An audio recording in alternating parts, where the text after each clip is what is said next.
They call Goldfinger the blueprint, the masterpiece.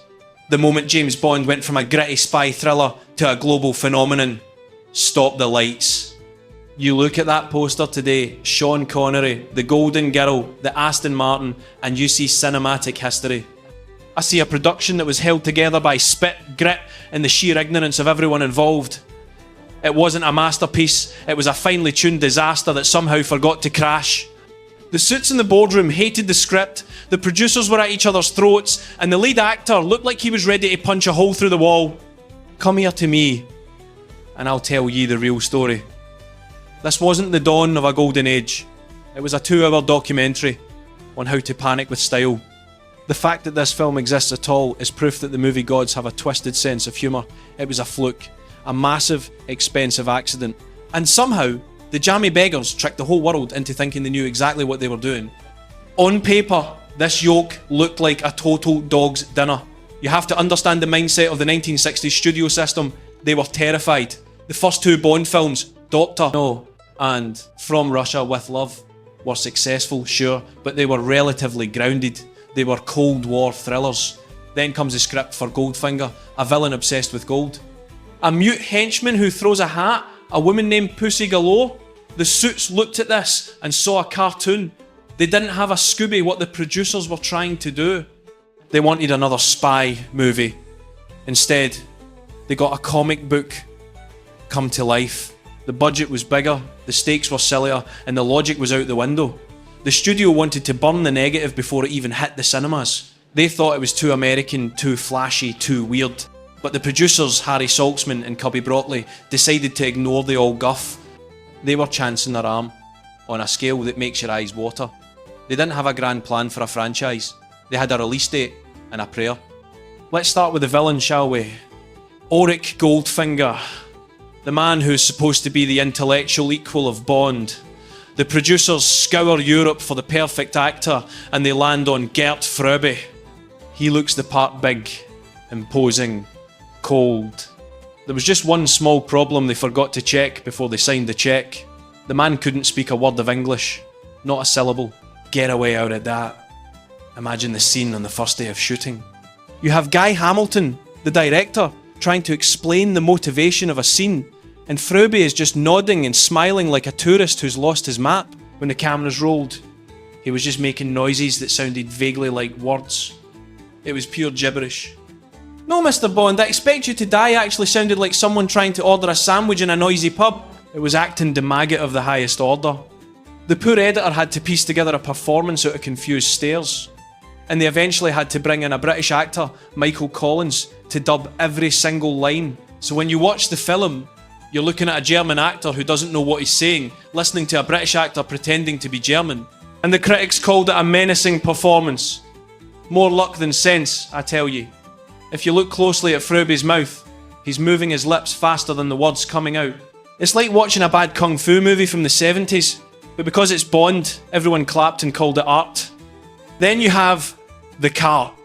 The Aston Martin DB5, the icon. The car every man in the world wanted.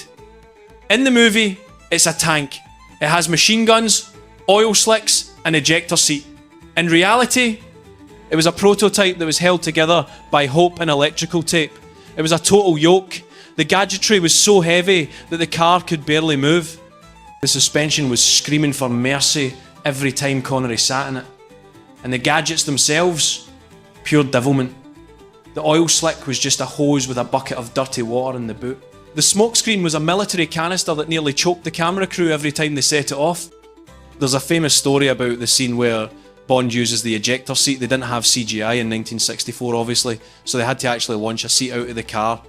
They rigged it up with compressed air, got a dummy, and let it rip. The thing launched so hard it nearly went into orbit. If they'd put a real stuntman in there, he'd have landed in the next county. But the car itself was the real headache. It was fragile. It broke down constantly. You have the most expensive action movie of the year, and half the schedule's just the crew standing around smoking cigarettes while a mechanic tries to figure out why the spy car won't start. It wasn't high tech. It was a mechanic's nightmare. But on screen, smooth as silk. They pulled a fast one on us all. And we have to talk about the gold paint. You know the image. Shirley Eaton, lying on the bed, covered head to toe in gold. It's one of the most famous shots in cinema history. But at the time, it was a medical experiment. There was a genuine belief back then that if you covered all the pores of your skin, you would suffocate and die. The skin respiration myth. It's all guff, scientifically speaking, but the filmmakers didn't know that for sure. They were absolutely terrified they were going to kill the actress. So you have this poor woman, Shirley Eaton, painted gold and standing just out of frame as a team of doctors with oxygen tanks watching her like hawks. The director is shouting, "Action." The camera is rolling and the medical team is checking their watches to see if she's about to drop dead. They left a small patch of skin on her stomach unpainted, just in case, thinking it would allow her to breathe. It was pure paranoia. The tension on that set wasn't about the acting. It was about whether they were filming a murder scene by accident. She survived, obviously, and landed on her feet with a career-defining moment, but for a few hours there, the producers were sweating more than she was. Now, let's look at the set design. Ken Adam. The man is a legend, but he was also a madman with a checkbook. The script calls for a raid on Fort Knox. Now, nobody is allowed inside the real Fort Knox. It's a military secret, so Ken Adam has to guess what it looks like. And because he's Ken Adam, he decides the real thing is probably too boring. He designs a cathedral of gold. A massive, towering set with gold bars stacked to the ceiling, polished floors, and chrome everywhere. It was spectacular. It was also completely wrong. When the film came out, the officials at the real Fort Knox were reportedly embarrassed because the movie set looked so much better than the real vault. But the cost of building that thing, it was a budget to choke a donkey. The studio was screaming. They were looking at the invoices for gold paint and lumber and wondering if Adam was building a set or trying to start his own country. It was an absolute circus. They were burning money on a fantasy version of a government building and they didn't even know if the film would make a dime. But that's the thing about the 60s, you could get away with that kind of madness. Today, they'd just use a green screen and it would look like a video game. Back then, they built a monument to excess and filmed it. And you can't discuss Goldfinger without mentioning the laser. Do you expect me to talk? No, Mr. Bond, I expect you to die. Classic line. But look at Connery's face in that scene. That sweat. That's not acting. That's genuine, unadulterated terror. The special effects team didn't have a safe way to fake a laser beam cutting through gold. So they used a real industrial laser and someone with an oxyacetylene torch under the table. Connery is strapped to that table, legs spread, and there is a man with a blowtorch cutting through the metal inches from his crotch. The heat was real, the sparks were real, and the fear that the laser might slip and turn Sean Connery into a soprano was very, very real. He was acting de maggot with the director afterwards, I'm sure, but in the moment, he was just a man praying that the special effects guy hadn't had too many pints at lunch. They caught lightning in a bottle with that take, but they nearly roasted the franchise's biggest asset to do it. Then there's the leading lady situation. Honor Blackman is pussy galore. Now, in the UK, we love a bit of double entendre. We grew up on the Carry On films. But in America, the censors nearly had a heart attack. They saw the name on the script, and the red stamps came out. You cannot call a character pussy galore, they said. It's obscene. The producers, to their credit, played a blinder. They pretended to be shocked. What do you mean, they said? It's a perfectly innocent name. Her mother was a galore. They argued, they wheedled, and they eventually threatened to pull the film. They pulled a fast one by leaking a story that they were going to change the name to Kitty Galore, which sounded so ridiculous that the censors eventually just threw up their hands and let them keep the original. It was a marketing masterclass. By the time the film opened, everyone knew the name. It was the forbidden fruit. They turned a censorship battle into free advertising. The jammy beggars knew exactly which buttons to push. And what about the song, that booming brassy title track by Shirley Bassey? It defines the genre, but when Harry Saltzman first heard it, he hated it. He absolutely loathed it. "Who is this woman screaming?" he reportedly said. "It sounds like a cat in a blender." He wanted to cut it. He wanted a nice, safe instrumental. Can you imagine Goldfinger without the song? It would be like a pub without beer. Sad and pointless. But it gets better. The recording session for that song is the stuff of legend. The composer, John Barry, kept telling Bassey, to hold that final note longer. Longer, Shirley, longer. She's belting it out, turning purple, veins popping in her neck. She held the note so long she actually passed out in the recording booth. She collapsed. They had to revive her, and what did they do? Did they say, "Oh, take a break, love"? No, they used that take, that final note you hear on the record as the sound of a woman literally singing until she loses consciousness. It's a documentary of a nervous breakdown set to music. The logistics of the assault on Fort Knox were another hames. They needed an army. They needed hundreds of soldiers to drop dead when the gas is released. But extras cost money, so they hired a bunch of local students and unemployed actors, gave them uniforms that didn't fit and told them to lie down. The problem was, you had hundreds of young lads lying on the ground in the hot sun for hours. They got bored. They started messing about.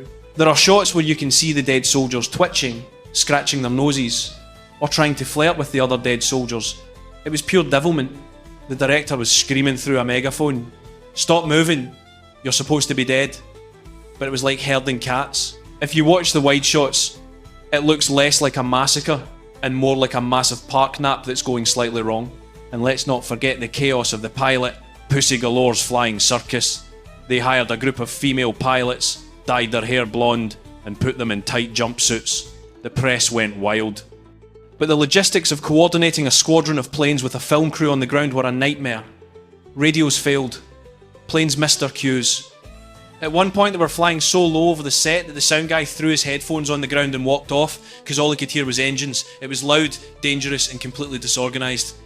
But on screen, it looks like a military operation. It's the magic of editing.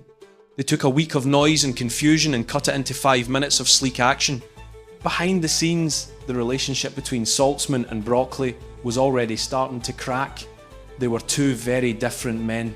Saltzman was the showman, the gambler, the one with the head full of notions. Broccoli was the detailed guy, the one who worried about the budget. They argued about everything. The script, the casting, the lunch menu. The set of Goldfinger was a battlefield of egos. You had the director trying to make a thriller, the producers trying to make a blockbuster, and the star trying to get a pay rise. Connery was already getting sick of the role. He felt underpaid and overworked.